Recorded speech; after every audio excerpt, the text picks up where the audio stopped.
Hola, nuevamente para ahora abordar ya un aspecto diferente de los temas que habíamos venido tratando.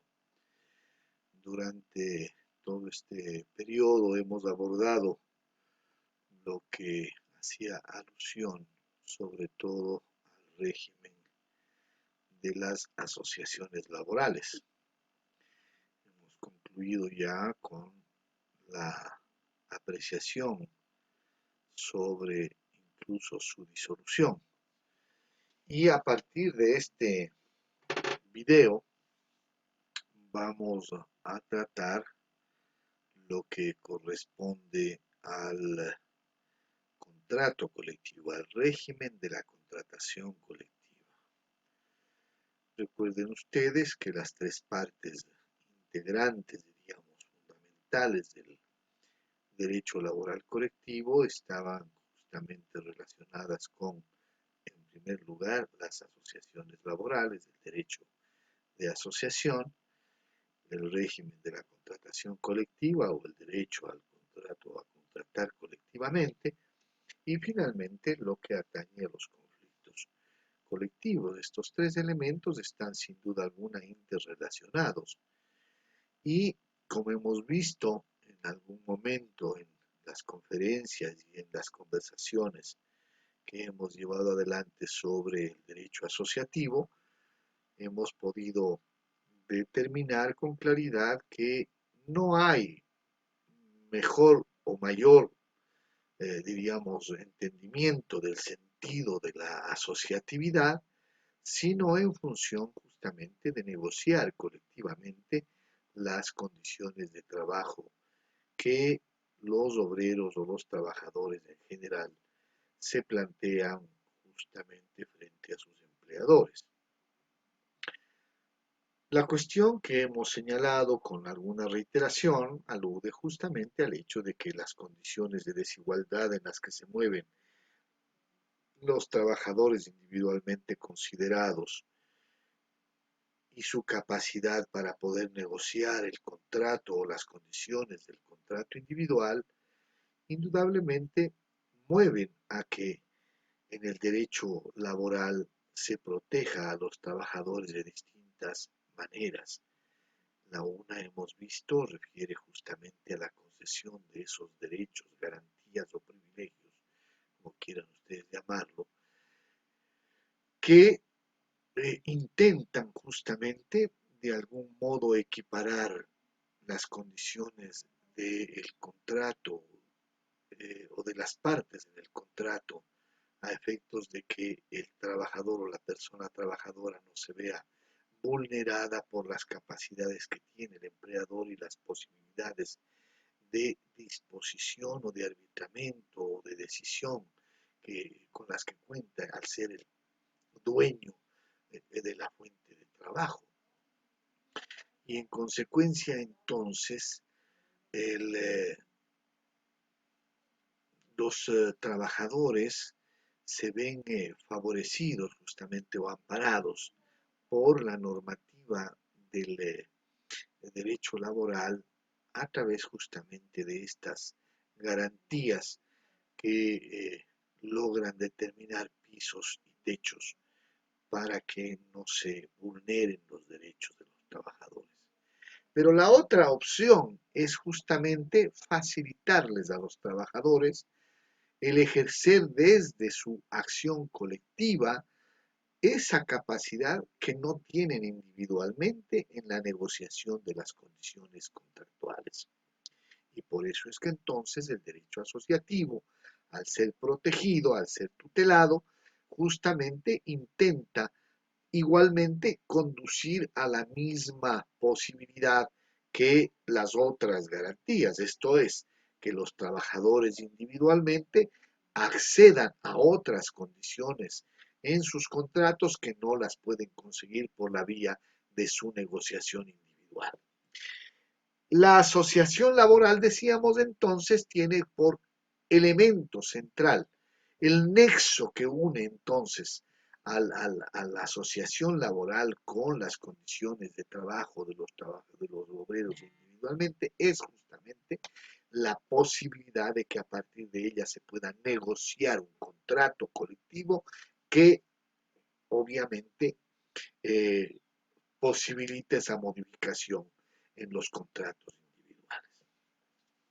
Así visto entonces, desde este momento vamos a hablar del régimen de la contratación colectiva y de lo que son los contratos colectivos. Ya lo hemos prácticamente señalado. Nuestro Código del Trabajo, cuando en el artículo 220 alude a lo que es el contrato colectivo, dentro de su capítulo primero, cuando habla de la naturaleza, forma y efectos, se refiere a que el contrato o pacto colectivo, como también se lo conoce, es el convenio, es decir, el acuerdo celebrado entre uno o más empleadores o asociaciones empleadoras y una o más asociaciones de trabajadores legalmente constituidas con el objeto de establecer las condiciones o bases conforme a las cuales se han de celebrar en lo sucesivo entre esos empleadores o esas asociaciones de empleadores y los trabajadores representados por la asociación contratante los contratos individuales de trabajo determinados eh, en el pacto, dice. Aquí hay varias cuestiones entonces. Primero, las partes del contrato colectivo, que a no dudarlo son diferentes a las del contrato individual. Podríamos, para efectos de nuestra comprensión, hablar de la parte empleadora y de la parte trabajadora. Cuando hablamos de los sujetos de la parte empleadora, pues indudablemente estamos ante la posibilidad de que esos sujetos probablemente no se modifiquen. Ahí no está entonces ninguna diferencia entre el contrato individual y el contrato colectivo. ¿Por qué? Porque estamos diciendo que puede a un trabajador, a una persona natural, a una persona trabajadora, persona natural, contratarla un empleador, varios empleadores, que pueden ser a su vez personas naturales o personas jurídicas, o puede ser asociaciones de empleadores igualmente. El que se lo contrate o se contrate a una persona trabajadora, persona natural, por todos estos sujetos no sería nada raro. De hecho, ocurre. De hecho, ocurre. Por ejemplo, cuando intervienen varias empresas en la construcción, por ejemplo, de una obra pública, o cuando intervienen varias empresas en la explotación, por decir, de recursos como el petróleo, o en la explotación minera. Es probable entonces que ahí ocurra que varias empresas, varios sujetos, empleadores, participen en la contratación de un trabajador o una trabajadora. Cambia entonces el contrato individual frente al contrato colectivo por el sujeto trabajador. Cuando hablamos del contrato colectivo ya no estamos ante la contratación o ante la parte de los trabajadores entendida como persona natural, no, ya no. Dice que el contrato colectivo se celebra con una o más asociaciones de trabajadores.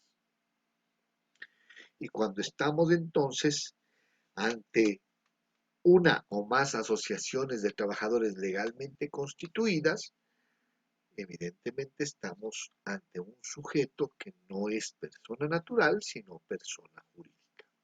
Entonces digo, esta es la primera notable diferencia entre el contrato individual y el contrato colectivo. Si bien la norma en nuestro caso define lo que ha de entenderse por las partes del contrato colectivo, no pierdan de vista que esta misma consideración que tiene el artículo 220 a manera de definición comete un error que hay que asumirlo efectivamente y ponerlo en evidencia porque A renglón seguido, en el artículo 221, recuerden ustedes, ya lo hemos visto en otros momentos, para el contrato colectivo en las instituciones del Estado, entidades o empresas públicas, dice que se ha de constituir un comité central único. ¿Por qué ocurre esta diferencia o diríamos, disloque entre lo uno y lo otro? La norma del artículo 220 indudablemente es una norma que tiene mucha más antigüedad que la del 221, que ha sido reformada en algún momento. Me parece que esta reforma obedeció sobre todo a la reforma que se introdujo con la ley 113, si no estoy equivocado, en el gobierno de Rodrigo Borja. Ahí me parece que fue que se introdujo esa reforma. Pero evidentemente allí se posibilitó que los trabajadores del sector público, en lugar de negociar con un comité de empresas, si es que así fuere, más bien eh, negocien con un comité central único para que se integre a todos los trabajadores. Habida cuenta de que inclusive había la regla de que el sindicato mayoritario podía firmar el contrato colectivo, entonces para el sector público sobre todo se sesgó esta disposición y obviamente entonces podríamos decir que el contrato colectivo tiene como partes contratantes del lado de los trabajadores a asociaciones legalmente constituidas o a la coalición que autoriza el artículo 221 en el caso del contrato en el sector público. Bien, dicho esto, entonces, las partes contractuales han quedado debidamente aclaradas entre lo que es el contrato individual y el contrato colectivo. El objeto del contrato individual.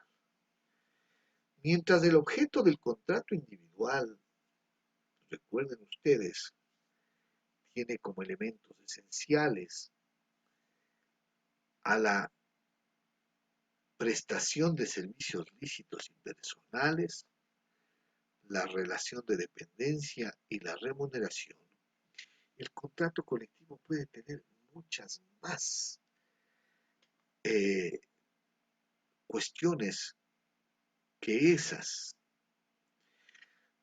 El contrato colectivo, y bueno, el contrato individual también puede abordar otras condiciones, pero el contrato colectivo evidentemente no está orientado fundamentalmente a regular solo aspectos remuneratorios, los aspectos de la relación de dependencia y la prestación de servicios lícitos y personales. El contrato colectivo va a, en general, tratar como objeto fundamental todas las obligaciones y derechos que aludan a cómo se han de celebrar en adelante los contratos individuales.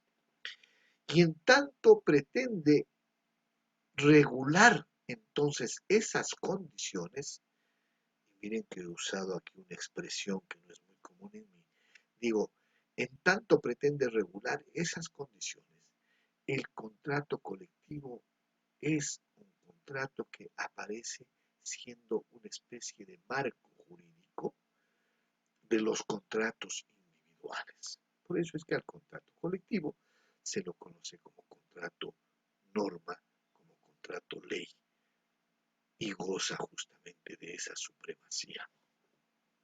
El contrato colectivo es entonces un contrato que está orientado a regular la contratación de los contratos individuales, a establecer normas a las que la empresa y los trabajadores se han de sujetar para celebrar o determinar los contenidos del contrato individual.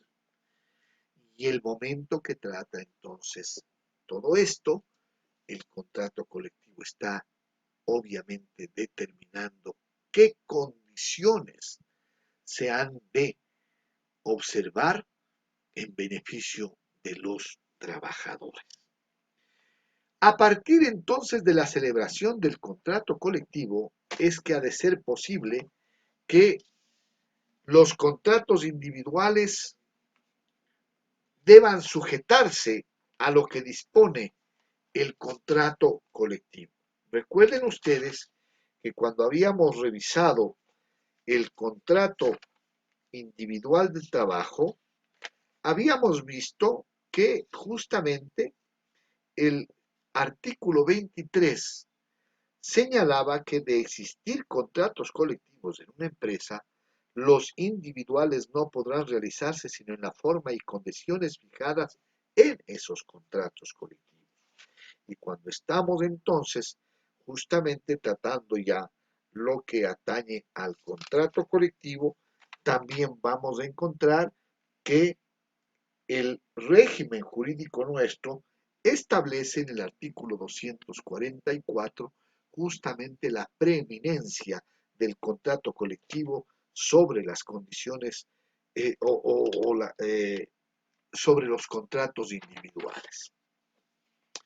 Dicho esto, entonces, volvemos a señalar que el contrato colectivo se entiende como este pacto que se celebra entre varios o uno, no importa el caso del empleador o de la parte empleadora, pero con una o más asociaciones de trabajadores, con el propósito fundamental de determinar las condiciones en que se han de celebrar en adelante los contratos individuales. Y en eso entonces no solamente implica determinar qué aspectos debe contener el contrato individual en los temas fundamentales, sino inclusive hasta aspectos de carácter procedimental o inclusive de requerimientos que se establecen entre las partes, asociación de trabajadores con la empresa, para que evidentemente se determine qué o cómo se han de celebrar esos contratos. Y en ese sentido, entonces, dejamos el día de hoy planteado este elemento básico de comprensión de lo que es la contratación colectiva para en la próxima conferencia ya referirnos a aspectos jurídicos de mayor importancia como la naturaleza normativa del contrato colectivo. Hasta aquí vamos a trabajar con este tema.